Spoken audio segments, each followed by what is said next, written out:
How credit cards make you overspend in India.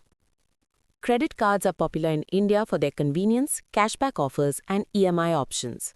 But they also influence our psychology in ways that often lead to overspending. 1.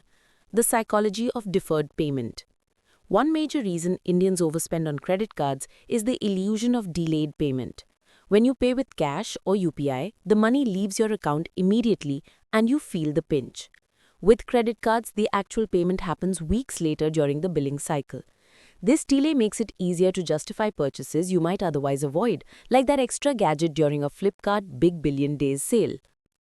2. Illusion of affordability. Credit cards make expensive items seem affordable. For example, a 50,000 rupee smartphone feels heavy on the pocket if paid in cash.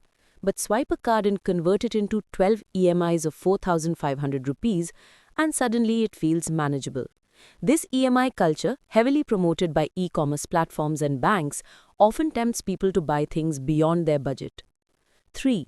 Rewards and cashback traps. Banks lure customers with cashback, reward points, and discounts. While these seem like savings, they often push people to spend unnecessarily. For instance, spending 5,000 rupees just to earn 500 rupees cashback is a bad deal if you didn't need the item in the first place. Festival offers like spend 50,000 rupees and get a free voucher create a false sense of gain, leading to overspending. 4.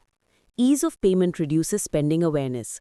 Swiping a card or tapping for contactless payments feels effortless compared to counting cash.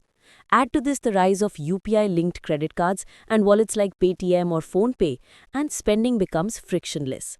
The easier it is to pay, the less likely you are to pause and think, do I really need this? 5. The minimum payment trap. Credit cards in India allow you to pay just 5% of the bill as a minimum payment. This gives a false sense of security. Many people keep spending thinking they are managing well without realizing that interest rates of 36 to 42% annually can trap them in a debt spiral. Missing full payments even for a couple of months can lead to huge interest charges. 6. How to stay in control.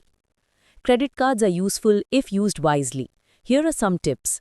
Set a personal limit lower than your credit limit. Track your expenses using apps or SMS alerts. Pay the full amount every month, never just the minimum.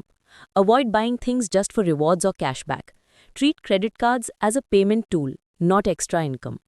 Used responsibly, credit cards can be a financial ally. Misused, they can quickly become a liability.